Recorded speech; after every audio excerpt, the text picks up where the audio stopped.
El Ecuador tiene aproximadamente 14 millones de habitantes, pero la cifra real será conocida luego del Censo de Población y Vivienda de este domingo.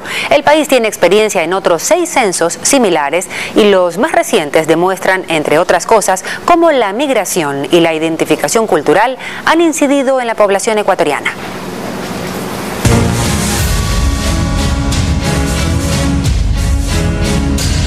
El retorno a la democracia en 1979 marcó también la necesidad de una actualización de los datos poblacionales.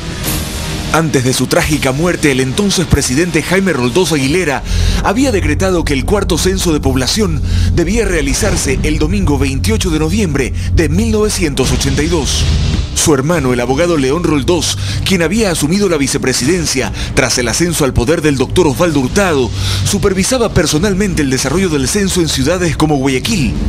Y en los nuevos asentamientos humanos ya se adelantaba que la ausencia de quienes se habían ido a sus ciudades de origen para el censo sería un problema para los resultados. Un momento en que no se recoge en los censos ese volumen de población, definitivamente pues podemos llegar a un dato equivocado sobre cuáles son los reales problemas de desarrollo.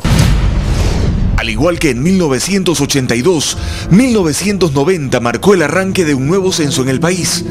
Entonces se cuestionaba que el Estado no tuviera políticas poblacionales y preocupaba que las próximas décadas fueran de una explosión demográfica tal que en poco tiempo la población infantil llegue a ser tan alta como la población total de la época. Puede figurarse lo que será un país con 9 millones u 8 millones de niños que tengan que ser sustentados por un reducido segmento de la población, que será el de la población económicamente activa que esté en actividad de producción.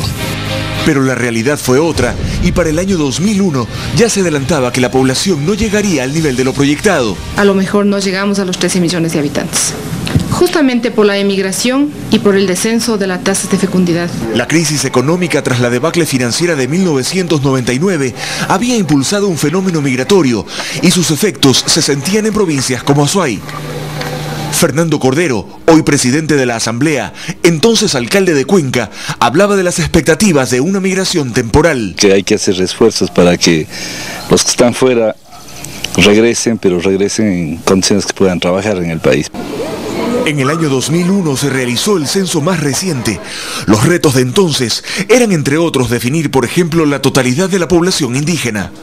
Las cifras de la CONAIE y de centros académicos variaban entre el 13% y el 45%. Al final, el censo dio un resultado de 6.8% de población indígena. Es al final un tema de cómo se ve la gente. El elemento fundamental para establecer quién es indígena y quién no es, en definitiva, cómo alguien se percibe a sí mismo, cómo se percibe la comunidad en que vive, qué idioma habla, qué bagaje cultural considera que tiene para autodefinirse. El censo del 2001 arrojó otros resultados, como que las provincias más pobladas eran Guayas con el 27% de los habitantes del país, Pichincha con el 19%, Manabí con el 9%, Los Ríos con 5% y Azuay con el 4% de la población. La migración del campo a la ciudad también había aumentado rápidamente, al punto que se alteró la balanza entre la población urbana y la rural.